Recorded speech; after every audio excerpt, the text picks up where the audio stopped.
All right, it is 5 o'clock, and we will call this meeting of the Westwood Select Board to order, May 6, 2024. I am Mary Ann LeBlanc Cummings, the chair of the Select Board. To my left is my colleague Rob Gotti. To my right is my colleague Joe Previtera. Also joining me at the table is Nora Loughnane, our Director of Community and Economic Development, Chris Coleman, our Town Administrator, and Pat Ahern, Town Council. And with that, if I could ask everyone to please rise for the Pledge of Allegiance. I pledge allegiance to the flag of the United States of America and to the republic for which it stands, one nation, under God, indivisible, with liberty and justice for all. Thank you very much. I will hereby grant permission to Westwood Media Center to record our meeting and to anyone else who would like to record the meeting. And as always, we wish to thank you, Westwood Media Center, for being here. I will move right into the chair's update to let folks know that the annual Memorial Day Parade will be held on May 27th, Monday, May 27th, starting at 10 a.m.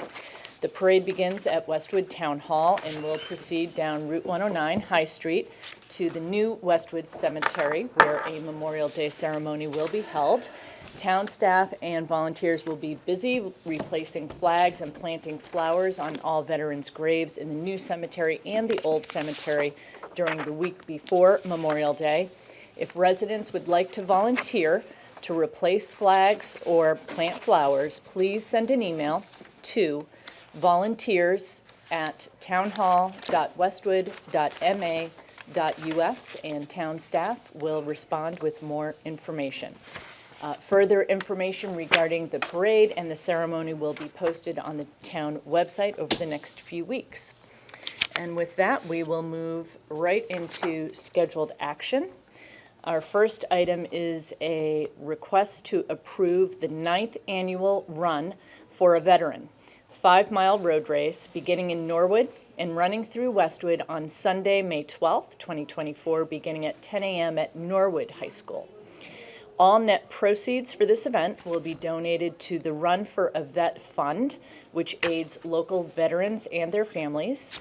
Per Jim Henry, the race coordinator, the goal of this race is to aid local veterans who are suffering financially, as well as to promote the sport of running.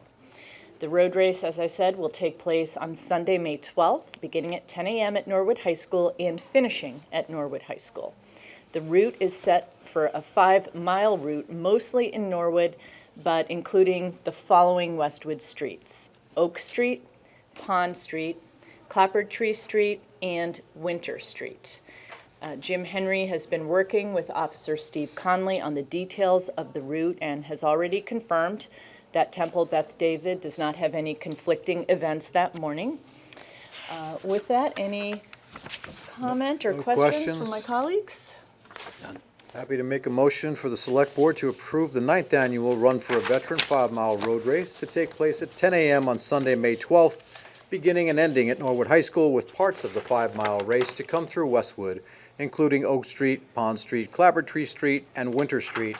And this approval is in conformance with any requirement of the Public Safety Officer. Second.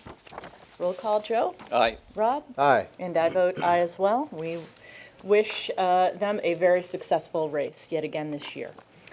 Moving on our agenda is to the review of the annual town meeting warrant articles, and specifically with respect to Article 16 as to the street acceptance for Hedgerow Lane.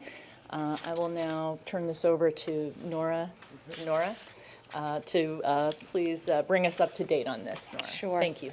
So Article 16 calls for the acceptance of Hedgerow Lane. This went to the Planning Board for recommendation. The Planning Board recommended in favor. Soon after they made that recommendation, we learned that there were some deeds that were to be recorded in association with a modification of the subdivision, which was completed in 2019, and those deeds had not yet been recorded. So we went back to the Planning Board with that information, And they then rescinded their recommendation for approval and instead put in place a recommendation for opposition to Article 16 unless the developer was able to record all of the deeds that were specified in the modified plan that was recorded at the registry in July of 2019, and if they were able to do that by 11 o'clock today.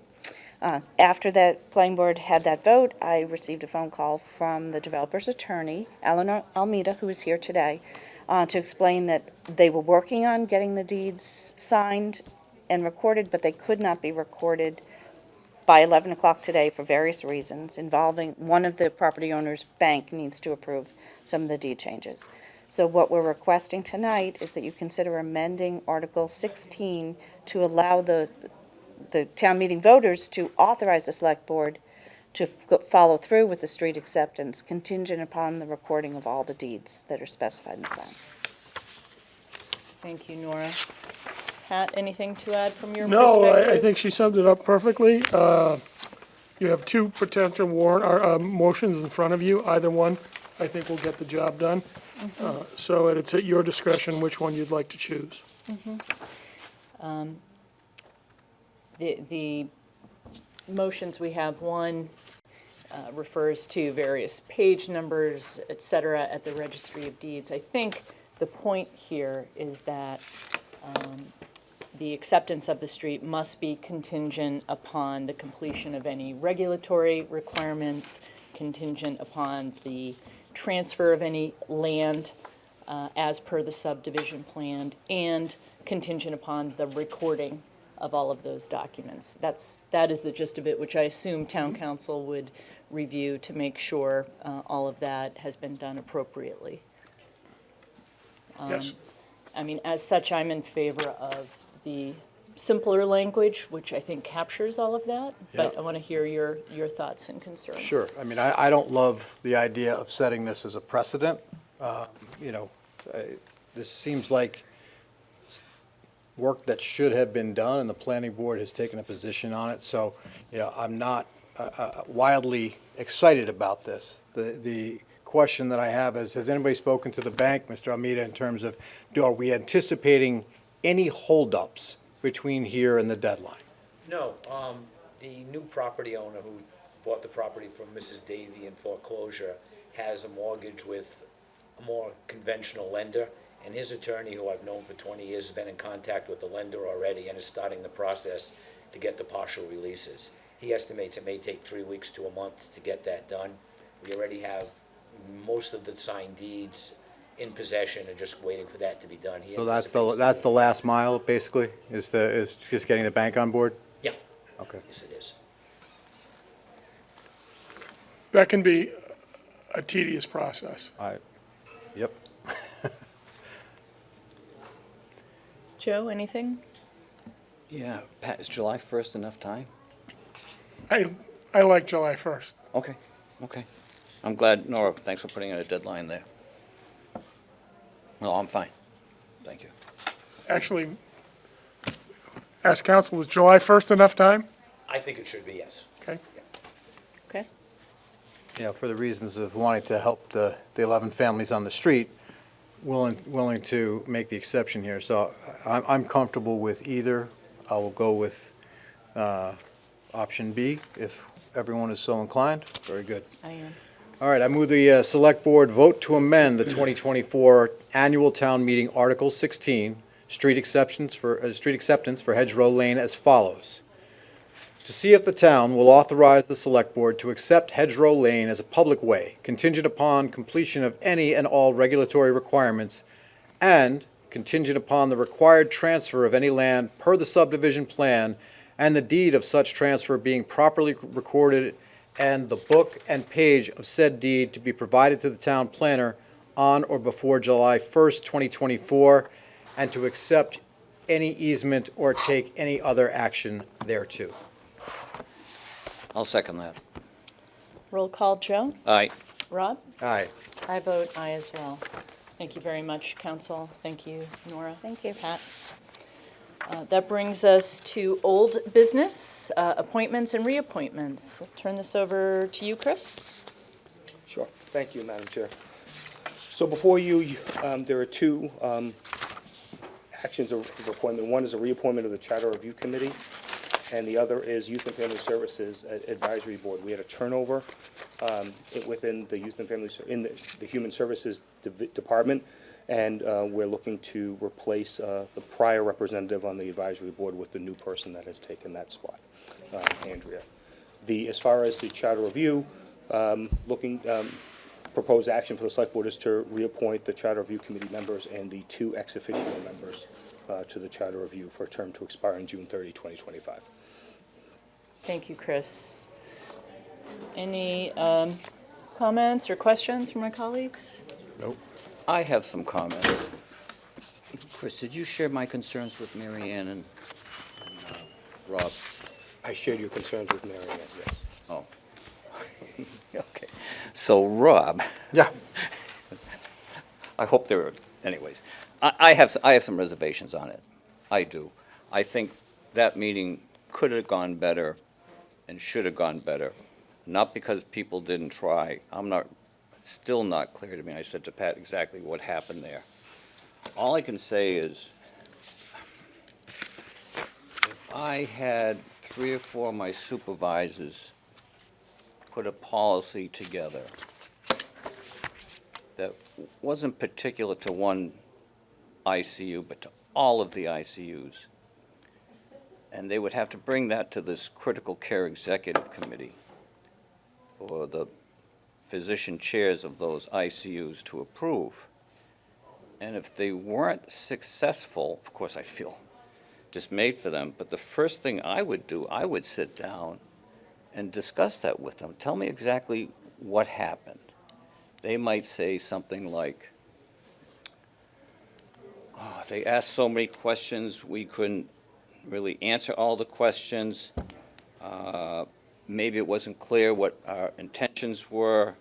Dr. Coleman, no relation, was in a foul mood, kind of condescending, which happens sometimes at some of these types of meetings. I'd really like to sit down and get their sense on exactly what happened. I think, I was impressed that Pat knew this, but this is, in my mind, a case of this needs tincture of time. I think we're going to see tonight, people love to speak, people love to vote, people like to participate. And we took 2 positions that were elected and made them appointed. And this is the 3rd one, I'm going to say on the heels of it. Maybe it wasn't, but I'm going to say it was on the heels of it. And I think people needed some time to digest it and find out exactly what, I wouldn't just rush into this. And sometimes it's not just the message, but sometimes it's how the message is delivered. Maybe we should have emailed it. Maybe I should have had more senior therapists there. Maybe I should have done it myself. Sometimes it depends on who delivers the message. Sometimes it depends upon the timing, which I already spoke to about on the heels of last year's. I think we should be patient. I think we should let some time pass. I think we should reevaluate it. We should proceed carefully and deliberately after speaking with the Charter Review Committee. I just think this needs a good dose of tincture of time. I don't think we need to rush the appointments now. Okay, I would disagree. I think we get to do this once every decade. I think we appointed an outstanding group of folks to conduct 2 years' worth of review, and the thoughtfulness, the time, the tincture of time that has already gone into it seems to have been, in a way, undermined a little bit by an administrative error, is what it seems like at that last meeting. Honestly, there were so many public meetings for people to come and express or listen, and there were 2 FinCom hearings where this was reviewed. So I want to see them continue with their work because I think they've done outstanding work. So my inclination is to reappoint tonight. I agree with that, Okay. Joe. Okay.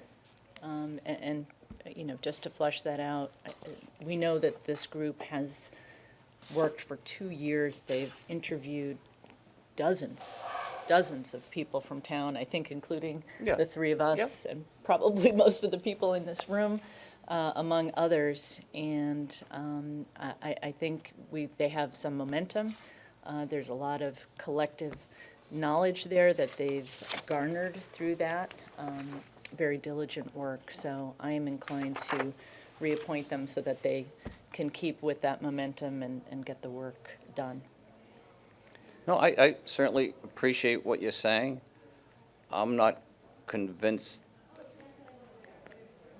there's momentum there. I heard loud and clear there were some concerns about the lack of election of one office. And I certainly have to be respectful and mindful of that.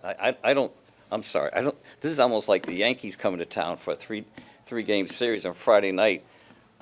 Yankees win 17-3, and I can't say the next day the Sox have much momentum going into the next two games. I just wouldn't. I really believe tincture of time is what's needed, but I appreciate your thoughts, and thank you for letting me speak mine. Of course. I just want to add that I resent being called the New York Yankees. I've been a Red Sox fan my whole life. That is noted for the record, Mr. Ahern. I'll move down to Rob's seat now. Joe, I'm just joshing you. I know.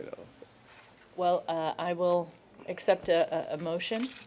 Certainly. I move the Select Board take the following actions with respect to reappointments. To reappoint Peter Cahill, Paul Fitzgerald, Nancy Hyde, John Loughnane, and Dottie Powers as members of the Charter Review Committee for terms to expire on June 30th, 2025.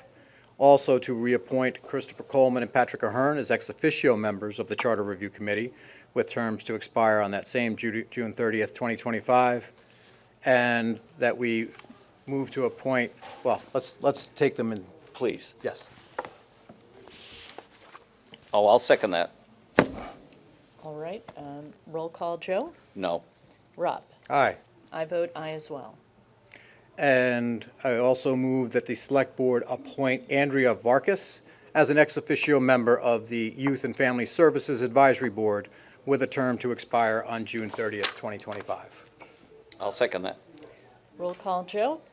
Aye. Rob? Aye. I vote aye as well. And as always, we want to thank all of our residents who volunteer their time very generously on our town committees and boards. Thank you very much for your service. With that, we will move to public and press. Any comments for the good of the order? Hearing none, I will announce that our next meeting is Monday, May 13, 2024 at 6 p.m. via Zoom. And with that, I will accept a motion to adjourn. So moved. Second. Joe? Aye. I'm sorry. Rob? Aye. I vote aye as well. Thank you very much, everyone. Good night, and we'll see you at town meeting.